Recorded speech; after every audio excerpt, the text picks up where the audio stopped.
So, welcome to the last session of our conference, which is a panel discussion on the international monetary system. And we are extremely glad that Hélène Rey has joined a group of our keynote speakers to discuss the future of the international monetary system. So we are going to coordinate with Olivier this panel. And I will imitate. So we have 1 hour and a half. Unfortunately, due to traffic, heavy traffic, Barry will have to skip the end. But still, we have time for discussion. So we're happy about that. To start with, I would like to ask the four of you, what's wrong with the current state of affairs? So why do we need a panel today to discuss the future of the international monetary system? Before talking about specific issues, about the dollar, the Libra, whatever, could you tell us in a few words each what you think is wrong, why a change would be needed? Who would like to start? Maybe Hélène? So I forgot to say, so Hélène is a prominent professor of economics at the London School, the London Business School, at the London Business. Who starts? She's well known for her work on the international monetary system, some of it with Pierre-Olivier, and also on the global financial cycle and the impact of American monetary policy on the credit cycle in other parts of the world. So she's probably the best place to start. But I don't think so, but and I'm a former student of the London School of Economics, so that's okay. Thank you very much, Agnès. So can I just start by saying maybe what is maybe good about the way the international monetary system is structured before what is wrong with the current state of affairs. So I'm sure, as Pierre-Olivier also pointed out in his keynote, what is interesting about the international monetary system and the way it works is that there's an international currency. In the current state of affairs, it's the dollar. It used to be the sterling before. It was other currencies in the Middle Ages, which tend to have a lot of different roles in the international financial markets, in international trade in goods, in central banks, etc.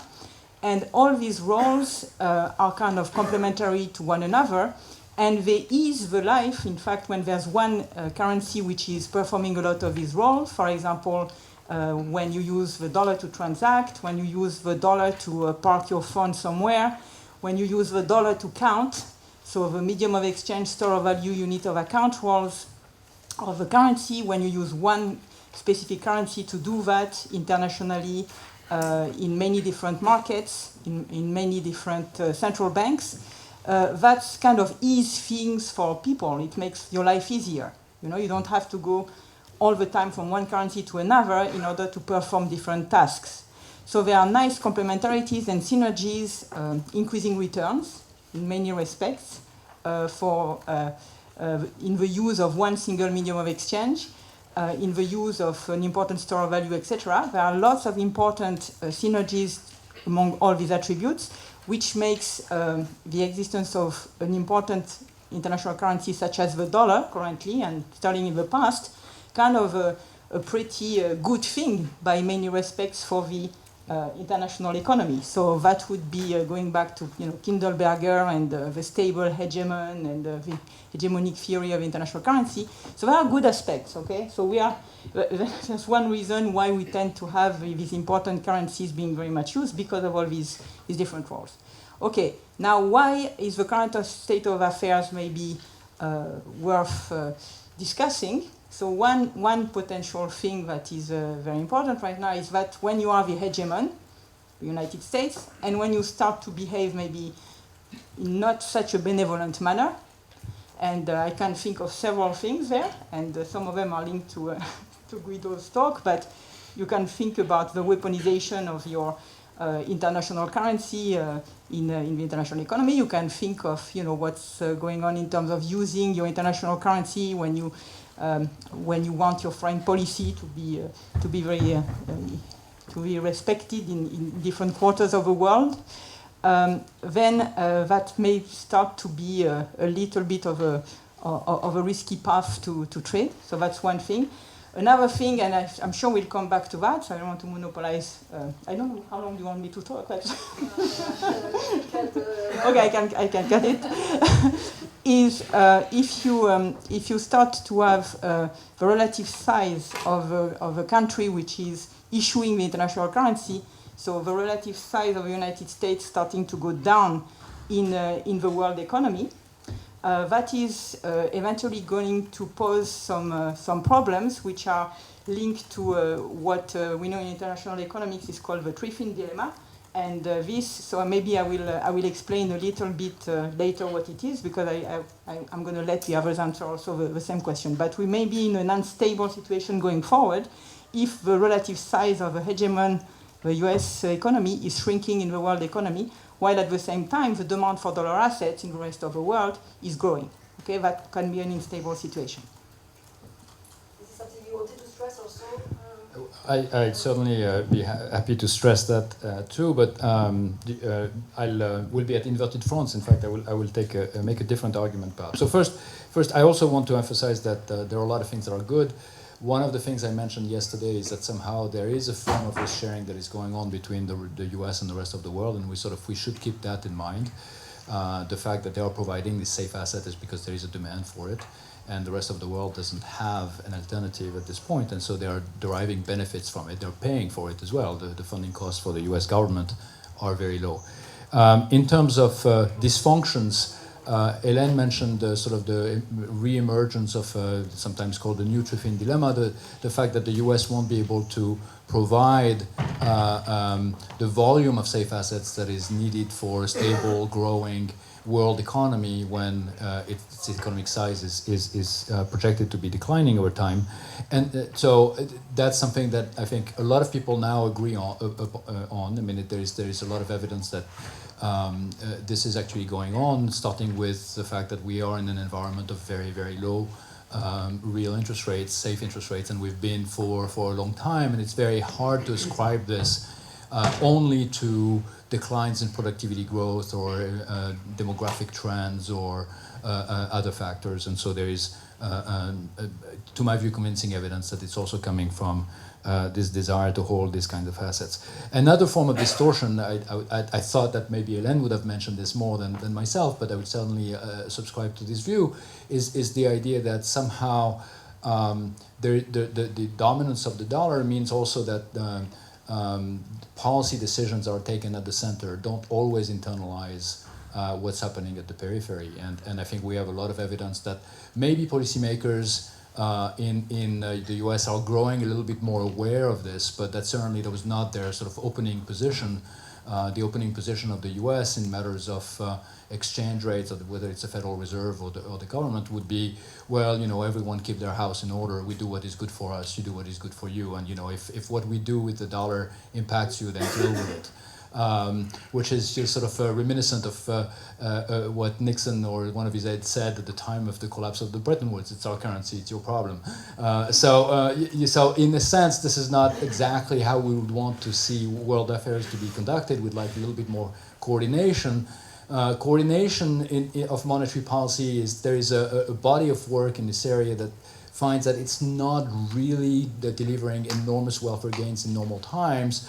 And that's sort of pretty convincing that, you know, floating exchange rates might be doing the trick.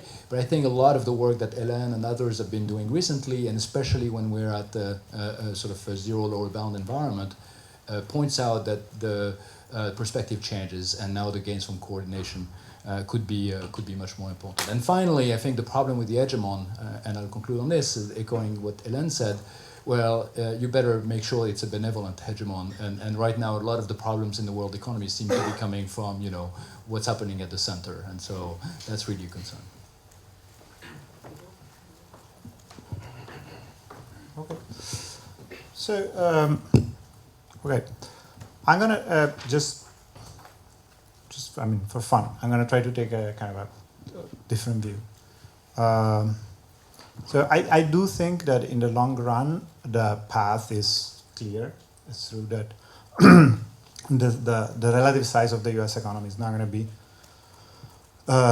sufficient. And I'm going to focus for now on the kind of supply of safe assets issue that Pierre-Olivier has mentioned. That the size of the U.S. economy is not going to be large enough for the U.S. to do it alone. What I want to argue is that it's not clear to me that the problem we're facing is a problem of coordination. So, like the theories that I've seen of kind of switching from one hegemon that issues safe assets to maybe multiple hegemons or maybe to another one, kind of like there is kind of very interesting work by Arvind Krishnamurti and co-authors. But that work, there is something I don't find convincing there. Because that work there is saying, okay, if we all focus on the dollar, then dollar assets are going to be a great thing. We all want to hold dollar assets. They're going to have a low premium. And so the guy that issues dollars is going to do it until a point where maybe things switch and somebody else will do it. But that story suggests that for that somebody else to step in, you have to switch equilibrium, you have to change things. Suddenly everybody has to become more kind of faithful that this other reserve asset would be good. But we don't need to do that. Like the world would be very happy to take safe euro assets today at a very favorable yield.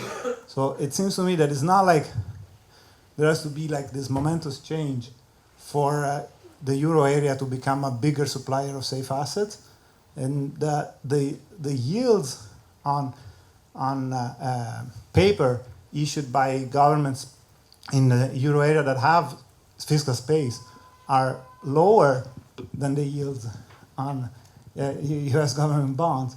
So it's not that you need the switch in which suddenly the euro kind of graduates and people really love it. People already love it, and it's just Europe that is not printing that paper. And it's just like, it's completely an individual decision, and it's a decision that is actually in the best interest of Europe. So again, so also there is no coordination problem. They should do it in their best interest. It would be good for Europe if fiscal policy had been laxer in the last 10 years, if the governments that can had printed more paper. Now, I mean, there are kind of institutional changes like creating more fiscal union and creating euro bonds that would make it even easier for Europe to pump large masses of liquidity into the world economy. But I don't see it as like kind of something that needs like a revolution in the world monetary system. The door is open, and it's just that the European governments are not kind of walking into the door. So that's my kind of counter. Yes, they have not, but should they? Should they? But it's in do their they best have interest. a So the reason why they don't do it is not because they don't internalize some good external effect. It's that they don't even internalize their own welfare. So if they don't, when it's in their own welfare, then how can you convince them? Like, you know, like I mean, to do coordination, you need to give incentives to somebody that doesn't want to do it. But if somebody already has in the best interest to do something, and they're not doing it, the problem there is kind of, I don't know, deeper about what view of the world these policymakers have. Thank you. Barry, your views? Panels like this are more fun when there's fundamental disagreement among the panelists. And I haven't heard a lot of it yet. Maybe a little bit is about to come about scope for the euro to become more consequential in the international monetary and financial system. So I would echo what's been said about the tension in the current world between increasingly multipolar economy and a still dollar-dominated monetary system.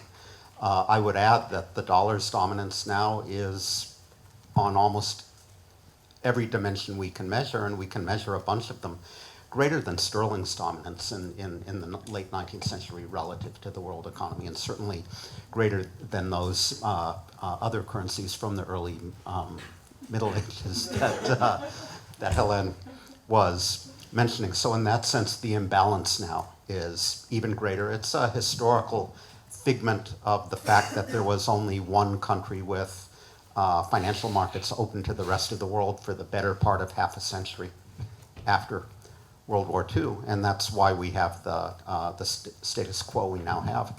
I would also probably be more negative about the system than the first two speakers. I think the benefits of having a dominant unit of account and means of payment and so forth are much less now than they have been in the past, because switching to other units is so easy in a digital age. The positive network externalities from everybody using the dollar, I would argue, are less now than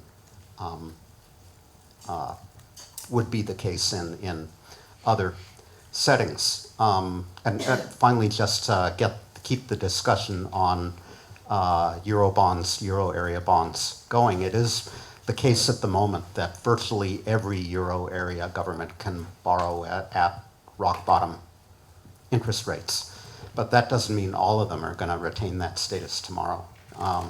If your view is that there's a limited stock of bonds and Danish and Dutch government bonds and so forth, is that base big enough to really substitute for the large stock of dollar-denominated assets out there at the moment?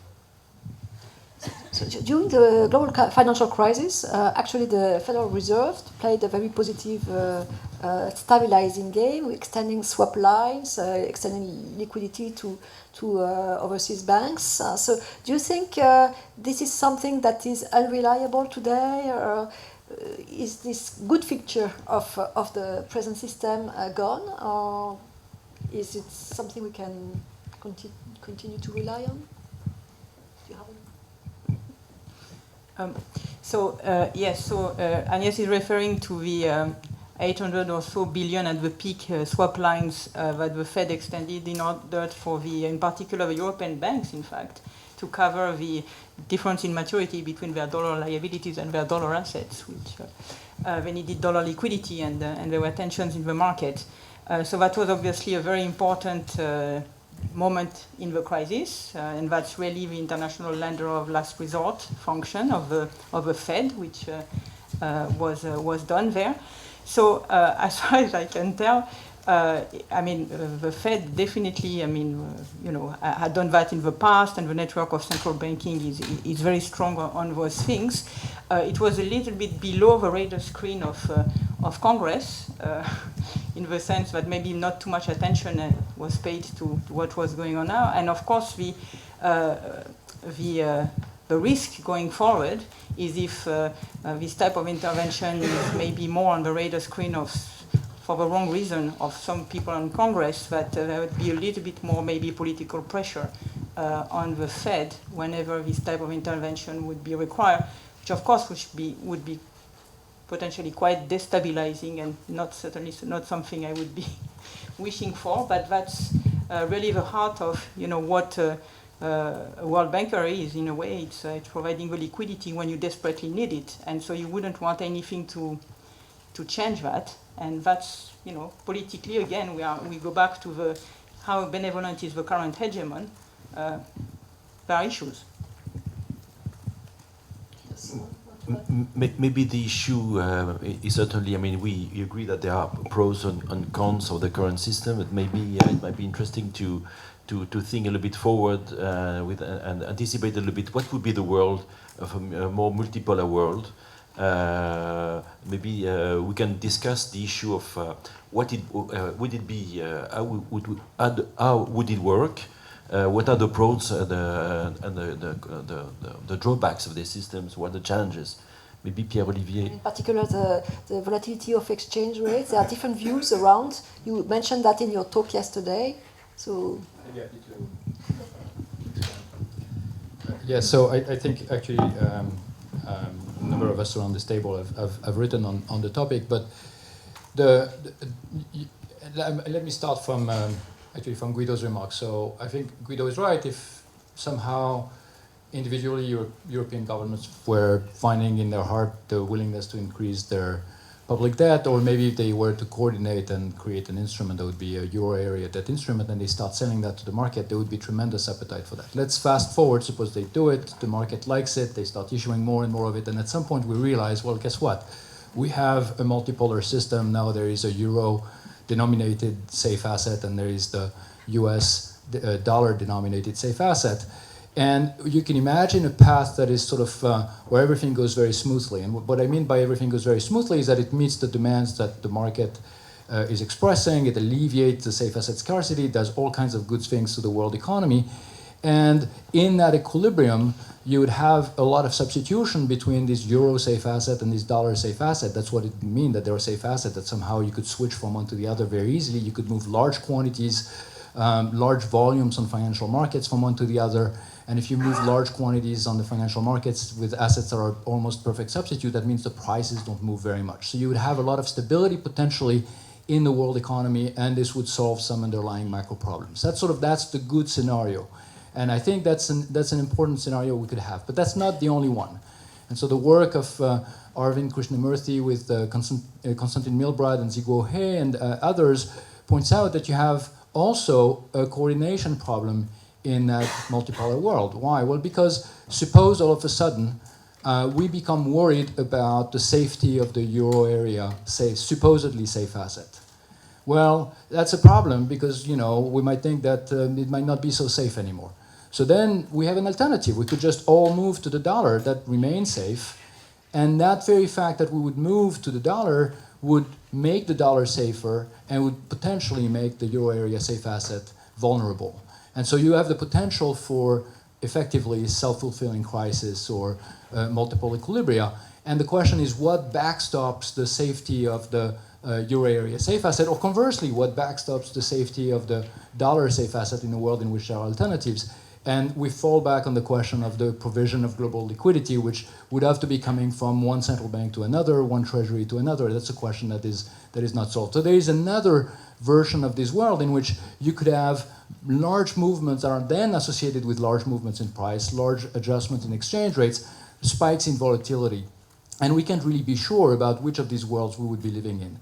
The corollary of that is that if we're in a world in which you have multipolar currencies serving as safe assets, there might be a tendency to be more austerian than your neighbor.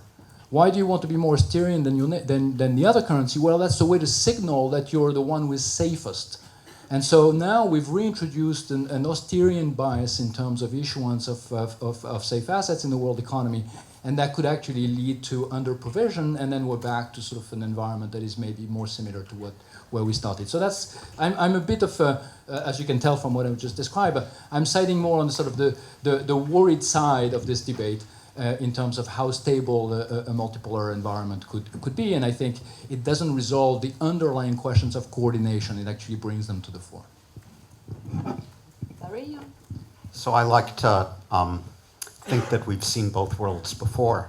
The world of closed substitutes and small price movements was before 1913. Sterling was a little more than half of global foreign exchange reserves, and the French franc and the German mark comprised the other half. Policies were relatively stable, budgets were relatively balanced, and the system worked. The other outcome is the interwar period. And I think contemporaries were aware in the 1920s that the environment had changed, and that's why there was so much discussion, unproductive in the event, of central bank cooperation and central bank swap lines and the provision of liquidity. It didn't work out well because politics, Franco-German politics, got in the way. So if you think about US-European politics and how harmonious they are at the moment, yeah, there is reason to worry. To complement maybe on Guido's remark on the reluctance of Europe to take the lead. So, could you? Is there a common consensus here about should it be heading the international role of the euro? Should it be market-led or policy-driven? Either view. I mean, you cannot have, one but not the other, or the answer it has to be both. But to go back to the issue of the specific euro area in terms of issuing safe assets, we have a fundamental flaw in the financial architecture of the euro area still, because as you all know, we have still no common fiscal backing to the ECB, so we still have separate fiscal policies, and there is no proper euro area safe assets. So in that sense, the segmentation of the financial area is still extraordinarily important, both for the transmission of monetary policy and also for the ability of the euro area as such to issue, to have a proper capital market union and to have deep and liquid financial markets, which would help tremendously both the euro area, but also would help if we care about indeed the internationalization of the euro, and if we care about providing additional liquidity to the world economy. So from that point of view, I'm very much with Guido in the sense that if what is good for the euro area would also be good in terms of the international economy. Unfortunately, we have very strong structural impediments, which are partly linked to policies and to the structure itself of the euro area. And this lack of financial market integration, this lack of fiscal backing, etc., imply that the market-led forces are to some extent then very limited. So we are going to have a German Bund, sure, and then so less and less of it, in fact, indeed. So the two things are totally complementary. And what are the main directions in which progress should be made, in your view? Well, so it's pretty clear. I mean, I already mentioned. So if if we want to make progress, so the capital market union with a proper euro area safe asset would be very welcome. And so that means we have to sort out the issue of fiscal backing of the safe asset. Yeah, so I just wanted to add some remarks on the kind of optimistic view and the pessimistic view. I mean, I think it's there is enough uncertainty. It's very important to be robust and keep both views in mind. Absolutely. On the what I find not necessarily very useful and I again have in mind some models that are very beautiful and insightful. But the models that have been put forth to think about this issue of coordination or lack of coordination about safe assets mostly kind of emphasize this idea of a potential run on the debt of one of the two players, with the idea that at some point if you run, one player would be kind of against kind of a fiscal limit. And it is like suddenly we run away from euro positions, the yields on euros goes up, and these countries cannot repay. That's the scenario that is depicted in these models as the scenario that would cause like a collapse. And I don't believe. I mean, I do believe that there are coordination issues, but I somehow don't feel that the kind of the fiscal backing of this debt is going to be what is going to bring the system to a crisis. Just because I think either we go in a direction in which interest rates go up again, and then we're going to be kind of away from the secular stagnation world, and so there will be less need for this large debt. Or interest rates are going to keep very low, and in that world, I suspect that the fiscal concern of kind of fiscal sustainability of kind of a large European entity or of the US is not going to be a major issue. That's my conjecture. On the other hand, I do think that there may be instabilities associated with a multipolar, multi-currency world. I suspect that they may come not so much from fiscal solvency, but for the nature of the financial system that will evolve in response to a multipolar world and the type of mismatches that you can have in a multipolar world. Because I think like if we have financial systems that pretty much one is mostly doing the kind of euro stuff, one is doing dollar stuff, and they're both stable and work well, the system could be very well a system where there are two currency denominated for safe assets that coexist happily. While on the other hand, if you start having a lot of financial actors that take mismatched positions, you can imagine the potential for panics coming more from that side. So suppose you all agree that a multipolar system would be, on the whole, desirable, even though there may be some pitfalls. So suppose for a moment that you think it's desirable, what kind of path towards this multipolar system? Well, we are not there. We listened to you yesterday, Pierre-Olivier. But what kind of path can we imagine towards that? And there may be some risk related not to the new system, but to the path to the new system. For instance, if the demand and the supply of an asset don't grow at the same pace, or whether down the road you have some accidents, and what can governments do to make it smoother, or the IMF or whatever? Is there a role for the SDR, maybe? Let me maybe offer some remarks, but I'm not sure I'm going to be able to do more than speculate.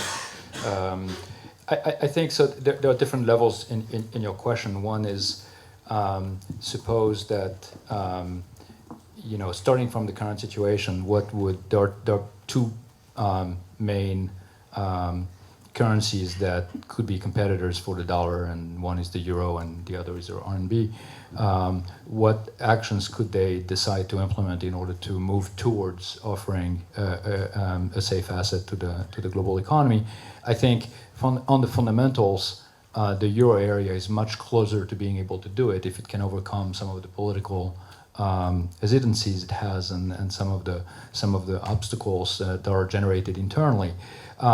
One thing that is relevant, I think, in terms of this discussion is that, I mean, we've emphasized that it's good for the world economy, that these countries can basically issue this debt at very low yields. It all sounds great. There is, from the point of view of the net foreign asset position, if you're a country that issues something that is safe and the rest of the world is taking it up, on the other side of your balance sheet, you have to be holding something that is, by definition, riskier. So you have to be holding that, you have to be increasing your exposure to global risk. I mean, I'm saying something that is absolutely trivial. It's little more than accounting. And so, in a sense, the reluctance to internationalize your currency or offer a safe asset sometimes comes back to the unwillingness of a country or a group of countries to increase their exposure in that nature. And I think if you go back to some of the discussions that took place in the 1980s about Japan, there was a discussion very similar to the RMB now about, well, should the yen become an international currency? And part of the decision that was made at the time not to push in that direction was also, I think, related to the unwillingness to become sort of overly exposed to the global economy, which comes with the territory. And I think that sort of is part of the discussions. You listened, for instance, the Germans in Europe are very uncomfortable with the idea of increasing their exposure through their external balance sheet, and that's part of the discussion. But now, that's one aspect. So the Europeans are close enough because they could just do that. The Chinese are much further away because there are a lot of steps that we would have to take in terms of opening the markets or capital markets before they would even get there. And it's probably not a good idea to open your capital markets before you have an internal capital market liberalization and reform first. So that's sort of in terms of how far we are. Now, going there, I think implicitly in your question you're saying, well, should there be some form of assistance at the level of the IMF or anything like that? I think that it's difficult at this point to see how we could have something coming from the IMF that would be at scale. And so I'm sort of somewhat skeptical that there's accidents may happen. We can try to, think about them and prepare for them, but I don't think there are institutions that can smooth that path. But I'm happy to hear dissenting views. Barry, you've been working on China, and we've seen some years ago there was a big push of China to internationalize the renminbi, and then they seem to have stepped back. So could you maybe elaborate on this? So I'm glad both of you mentioned China. I don't think it will be possible to bring a multipolar system to scale in this world without a leading role for China, and that raises a whole host of issues, including the one that Agnes alluded to, that along some dimensions China has been moving away from an open capital account rather than toward one. And I think there is the more fundamental issue raised by the observation that every country that has been the provider of a safe asset, I used to call it a reserve currency myself, in the history of the world, has been a political democracy or republic, going back to the republican city-states of Venice and Genoa and Florence. So there's something about having checks and balances at the level of government that contributes to the sense of safety that private investors, but also governments and central banks need to feel before they're prepared to park a significant share of their assets in a particular country in a particular currency. So the question is, how far does China have to move in that direction before renminbi-denominated assets begin to play an important role in the international monetary and financial system? Does it have to make the PBOC independent? Does it have to change the way it makes fiscal policy? Those are more profound changes, I think, than simply moving in the direction of capital account liberalization. There was I had a question regarding to complement what you said about China, is the emerging countries. So what would be the impact of a multipolar world or multipolar currency world for emerging countries? Is someone? So I think China is already playing a very important role for emerging countries as an implicit nominal anchor, and also as one of the main commodity importers. So there are lots of links. In fact, if you look already at the effect of China on emerging markets, you do see that there are very important economic linkages and implicit nominal linkages via their the kind of stabilization of the RMB vis-à-vis the dollar, and therefore also implicitly the stabilization of emerging markets vis-à-vis the dollar and vis-à-vis the RMB. So there are already very important links there. And the fact that China has been working on increasing trade invoicing, okay, and to some extent, and I think with relatively mixed success, but increasing things like trade credit also with the Belt and Road Initiative, it clearly shows that I think there is a gradual move and certainly a will of China to increase the RMB certainly as an important currency on the trade side. And then when time comes, and indeed this is a much more risky move, develop more the international financial flows, since we all know that emerging markets liberalization, financial liberalization comes with a great risk in terms of booms and busts of capital flows, and there's a whole history of crisis that we all know about. I think the current Chinese leadership, being relatively aware of that, is also trying to develop macroprudential tools at the same time as and before becoming more open on the financial side. And there's a lot more work there to do in terms of increasing, obviously, the liquidity of various markets at home, various bond market, the hedging properties of this market, etc., but also of having a macroprudential authority who will be kind of alert about all these financial flows that come with, that would come with a gradual internationalization of the RMB. So I think we are seeing, in fact, moved by China, and they impact quite a bit emerging markets already on the trade side of things. That there will be more coming, but it has to be a very gradual and prudent move for financial stability region. Of course, but there might be a risk of shadow anchoring to China for some emerging countries. Pierre-Olivier. And we had this conference by Carmen Reinhardt a few weeks ago about Chinese lending to Africa and to other emerging countries. And do you think this is going to have an impact on the choices made by emerging countries in terms of anchoring, in terms of reserve assets, and so on?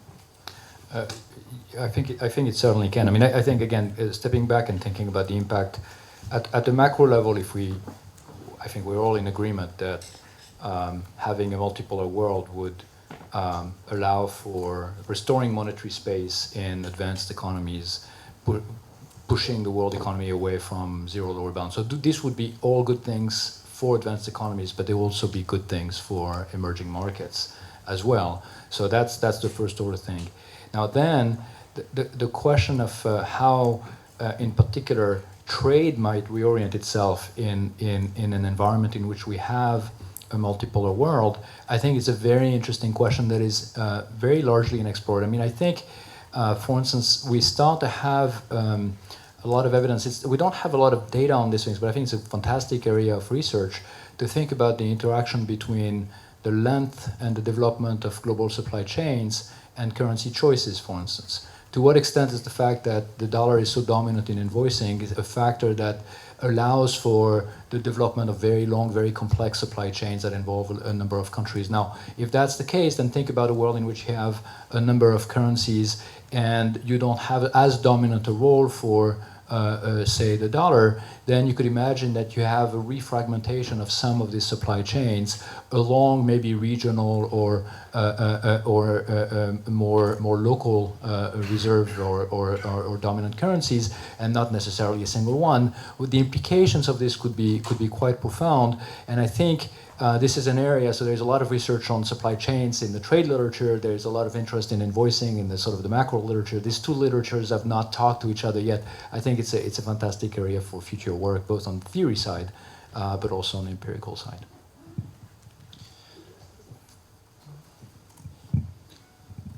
So on emerging markets, I just want to I don't know. I'm going to be more cautious. I mean, I think there are benefits from potentially going towards a more multipolar world. At the same time, I think that the concern of emerging markets, and in particular the concern that shocks at the center can kind of ripple through and cause trouble in the periphery, I don't think those are going to go away. I mean, I think, so I absolutely buy the research that Hélène has done on how monetary policy shocks in the U.S. Can transmit and affect emerging economies. But I don't think that the moment we're not so dependent on the U.S. central bank, well, we're going to be dependent on other shocks. I mean, there's still going to be a financial center, there's still going to be a global banking system, and that's probably going to be a factor, or like a risk factor that is going to move on its own, not necessarily like with the welfare of the emerging economies in mind. So I think on that front, I don't think necessarily changes in the international monetary system are going to necessarily make life easier. The issues that emerging economies have to struggle with, the how to deal with capital outflows, the large depreciations, with dollarized liabilities. I mean, we know that dollarization is not only a problem with the dollar. We know that, like in Eastern Europe, there was a euroization of liabilities. So in a multi-currency world, those problems will remain. And so, in a sense, I still think in the end, the wise advice is still get your house in order. I mean, it's like there is something like you're going to be exposed, and I do believe that there is room for tools, more macroprudential tools, and potentially also capital controls to help. But I don't think that necessarily large changes in the international monetary system are going to make life easier for emerging economies. Thank you. So in this conversation of the challenges and opportunity of issuing an international currency, I think there is certainly a very important issue we need to address is the digital currencies. And so maybe I have a question for you, Barry, is can digital currency be a game changer? I don't think, to give it a name, Libra is going to change the international monetary and financial system, because I don't think Libra is going to happen. To be clear, if constituted as envisaged and with proper governance in place, the governance described in the Libra white paper is impressive, but the proof of the pudding is in the eating. If all that was put in place, Libra would be a safe asset. It would be fully backed by this small handful of high quality safe assets, high quality government bonds that we've been talking about. But it would lack other important attributes for international and reserve currency in particular. Who is the Libra lender of last resort? So the U.S. Treasury bonds retain their status as a safe asset because when things like those which happened a week ago, Friday, happen in the New York money market, John Williams and the New York Fed step in and inject liquidity to stabilize that market. Who injects liquidity into the Libra market to maintain that stability? And the answer in theory, I think, would be a consortium of central banks issuing the safe assets that make up the Libra basket. But are we really then in a world of private digital currencies, and do we have the cooperation to support that? Those are the analytical issues. The practical issues are that there are profound financial stability concerns, know your customer compliance concerns, misuse of Libra for purposes related to money laundering and tax evasion, and worse, that I think will in the end be impossible to overcome. So I'm kind of reminded of a discussion that we had when people were worried instead about the disappearance of US Treasury securities, and they were asking whether private label assets could be equally safe. The issues here are slightly different, but I think the conclusion is the same.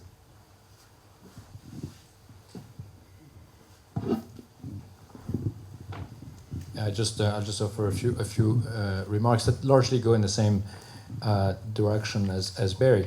So first, I think, Libra, as it's described, it's still fairly vague how it would exactly operate. I think the white paper Barry referred to is full of omissions at this point.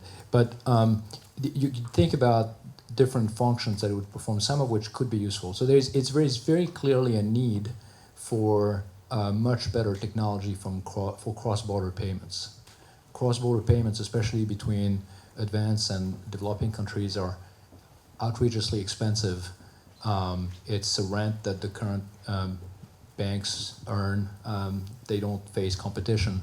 That market is ripe for disruption. This is what digital technology does and does well. It's very, very different from offering an international currency. And in fact, you could decouple completely the payment from having a currency.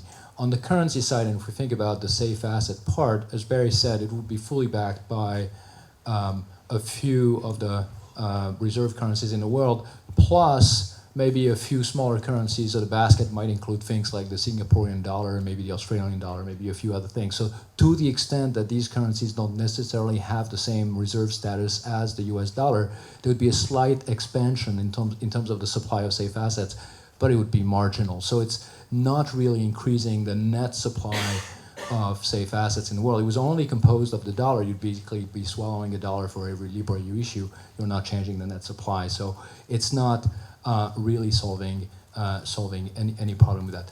Then there is the issue of both governance, how the data would be used, how this would be financially regulated and backstopped. None of these things are really answered. So in short, as a technology for making cross-border payments, why not? As a currency, it's very, very dubious.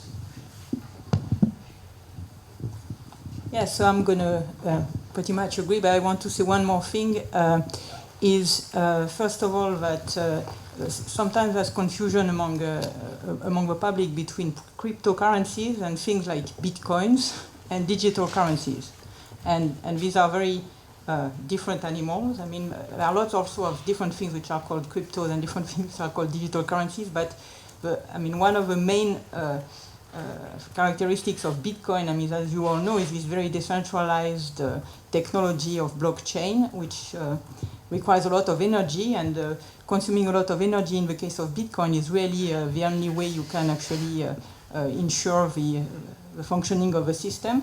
So Bitcoin is absolutely not, could not be an international currency because it's a very unstable store of value, it's a very costly medium of exchange, and so it's also a very bad unit of account because the value of Bitcoin goes up and down crazily. So Bitcoin, absolutely none of the properties of a good international currency, something like a commodity which has not much fundamental value except maybe for, some people who do money laundering or something like that. So this is really a non-starter in terms of international currencies.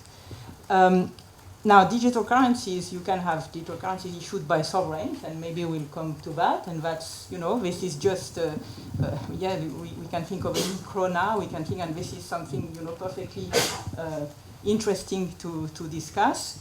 And then there are indeed things like Libra, and for the same reason that have been pointed out. So the only possible dimension on which indeed Libra could improve, maybe, would be the cross-border payment function. So we have very, very good cross-border payment function within the euro area now, but indeed across countries, it's still quite costly. But this is completely different from wanting to issue another currency. Having very efficient cross-border payment doesn't mean you have to create a new currency to do that. It's nothing to do with it, right? So, and then if we think about the fiscal backing of Libra, evidently there's an issue there. The thing which is a little bit, which makes Libra maybe a little bit more discussed than other maybe previous comparable discussions is the scale of the network, the existing network of potential user is already pre-existing. It's a huge thing, right? So it's not that you could put Libra in a sandbox and say, look, we are going to experiment with Libra and see how that goes, because the experiment would be on a huge scale given the already existing scale of a network. So you don't want, I think, to play too much with these things, and regulation has to be extremely clear from the beginning about what is possible and what is not possible to do in case like that, right? So that's what makes Libra a little bit different from creating from scratch, why don't I create a new digital currency and see if my friends want to have it? Here we are a pre-existing network which is huge, and that could make the experiment consequential if it ever took off, which it might not. Let me add one word before I run, which is I think there is an argument that encouraging use of a UNet for payments can be the first step toward its acquiring broader use in the international domain. So there are two examples of that that occur to me offhand. One is the euro, that didn't start out as much of an international currency, but was used to settle transactions with Eastern Europe, etc., and has acquired other roles in the region. And the other one is the dollar. So when the Fed in 1914 set out to internationalize the dollar, the first thing it did was to set up a market in trade credits and invoicing so that the dollar would be used in payments, and then the other functions followed along behind. So it's not inconceivable. Maybe before you rush, could you say a word about the declarations of McCartney, the declaration of the governor of Bank of England about synthetic... So at Jackson Hole, Mark Carney referred to the idea of a synthetic hegemonic currency. And he didn't explain what he meant. So it's for the panel to explain. But I think he had in mind a basket of central bank digital currencies that resembled the SDR.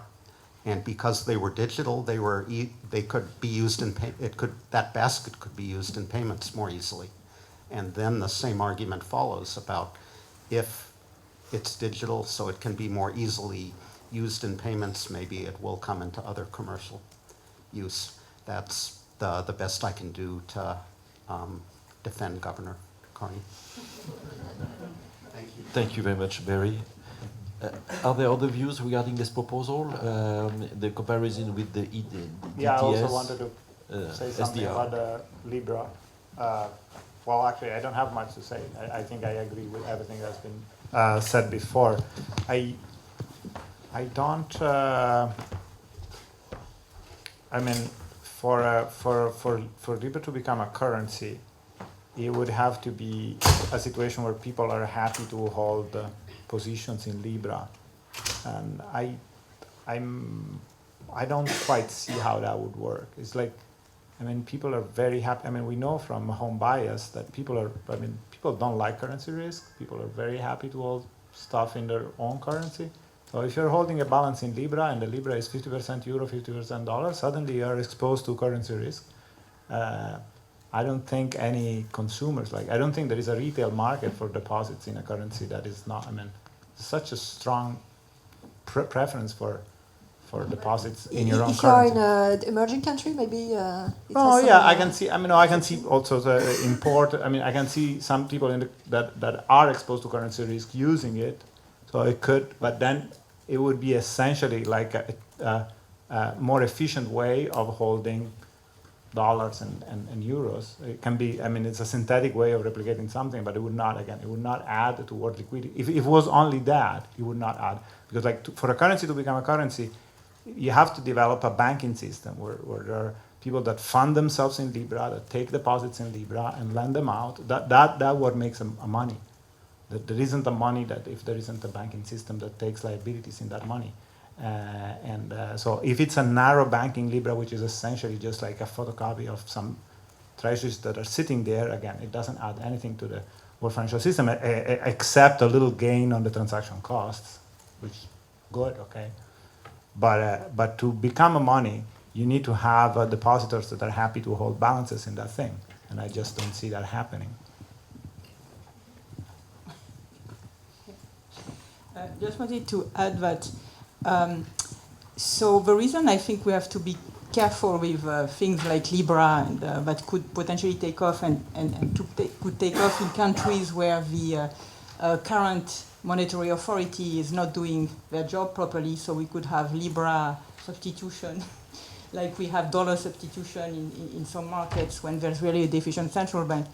It's precisely because when there are reasonable institutions, the sovereign issuing a currency and imposing it via, being a legal tender, that also means that the sovereign, when reasonably benevolent, pursues stabilization policy, like monetary policy, policies that guarantee financial stability, or try to, so is providing a public good for the economy, a very, very, very important public good, in fact, several very important public goods.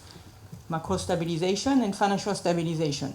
When you think about the objective function of a private company, things look a little bit different there. The issuance of currency can contribute to increasing profits for that company, but it's unclear what the comparable public good would be in the case of the company maybe issuing Libra.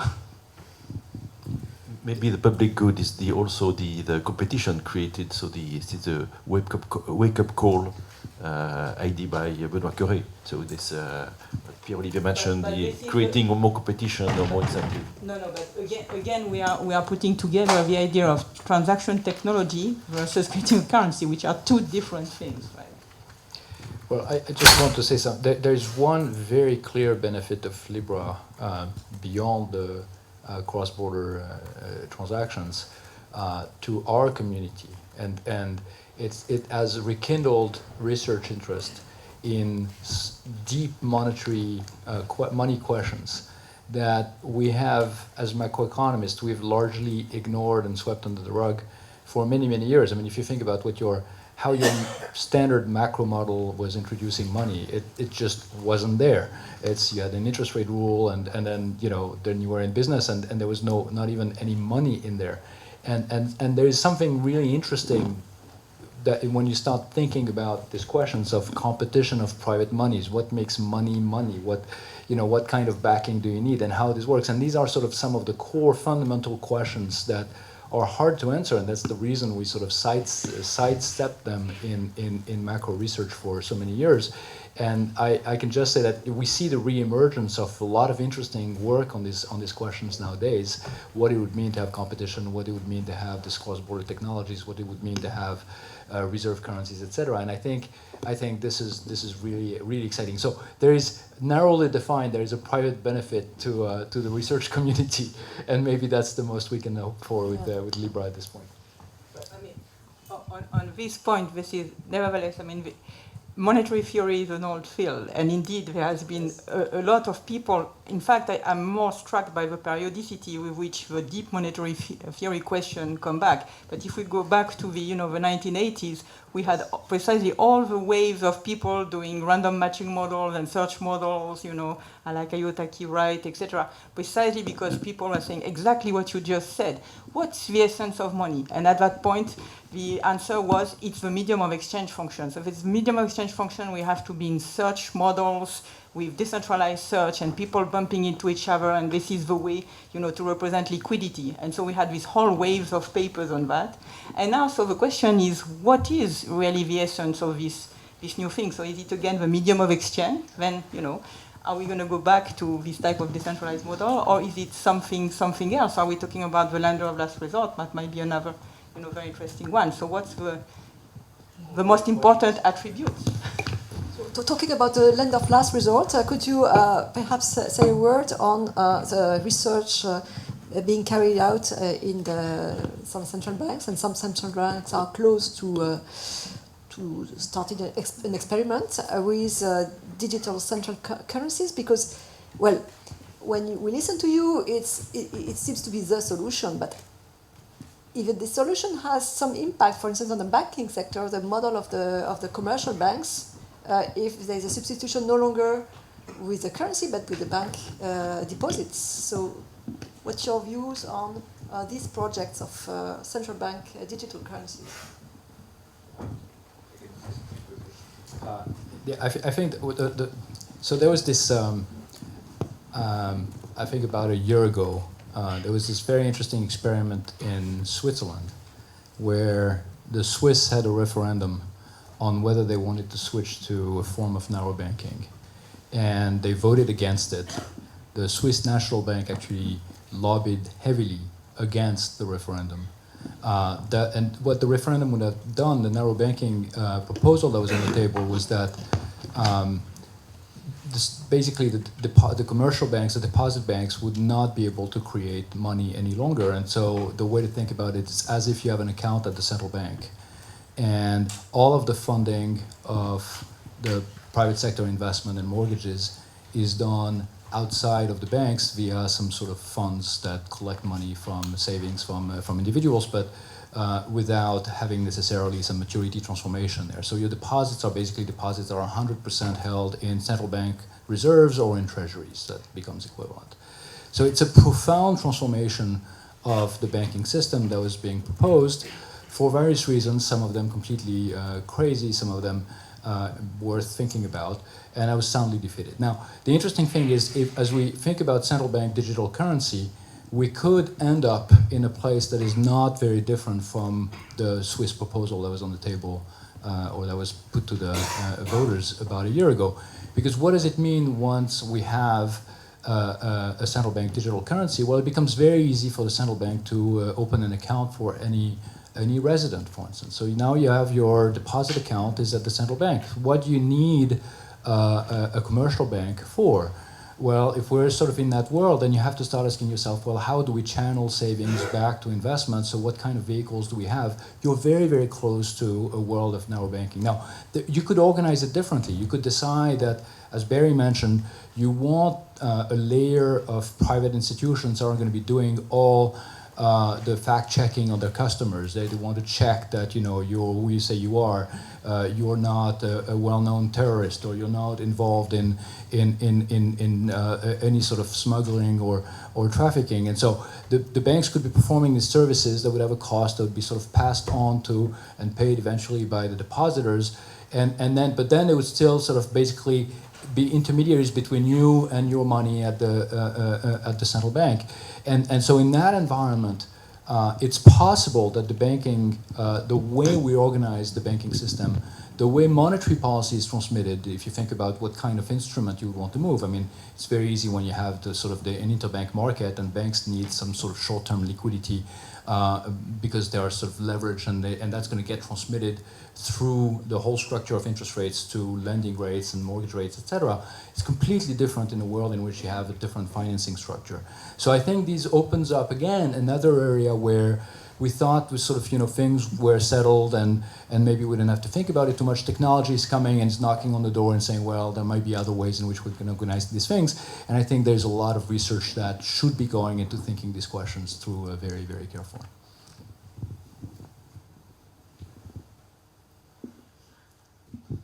So yeah, this is a very interesting question. I think there are different ways to look at it. One is that is going to be some form of narrow banking, and I think on that I completely agree with Pierre-Olivier. There is another view, which is that actually this would greatly expand kind of public liquidity in a sense, because it would be like everybody having a bank account, and I think there is an issue of whether that's going to lead to some form of disintermediation. There's actually a recent paper by Monica Piazzesi and Martin Schneider, which I found very interesting, which kind of points out that, I mean, in models sometimes we have some equivalence between public and private liquidity. They're like standard models in which essentially the idea is if the problem is that you cannot borrow and you cannot promise future repayments, there is an equivalent economy in which instead of borrowing and promising future repayments, you get given a government bond and your future taxes are what you commit to repay. And there are models in which this is perfectly equivalent. So you can do with public liquidity, we're going to exactly do what private liquidity does. And the point of that paper is to show that actually that is not quite true if your ability to borrow is something that the bank can verify when you need the money. That there is a role of the banking sector, which is that you don't need always to carry around huge amounts of government debt so that you can buy a house. When you need to buy a house, you go to the bank, and at that moment, your borrowing limit gets expanded a lot. So the crucial advantage of a banking sector is that it gives you funds when you need them. You don't have to have these huge reserves that then you carry around. So that paper, I think, is nice because it's a paper that emphasizes that it's not true that public liquidity and private liquidity are perfect substitutes, that there is a role that private liquidity and banks play that cannot be replaced by the government unless the government becomes a bank. Of course, if the central bank accepts deposits and then they go and make mortgages and so on, well, then, they become a monopolist bank in the economy. That I don't think that's the model that we have in mind. But if instead they just offer this huge amount of paper that is just backed by future taxes, that may actually do damage to the financial system. Yeah.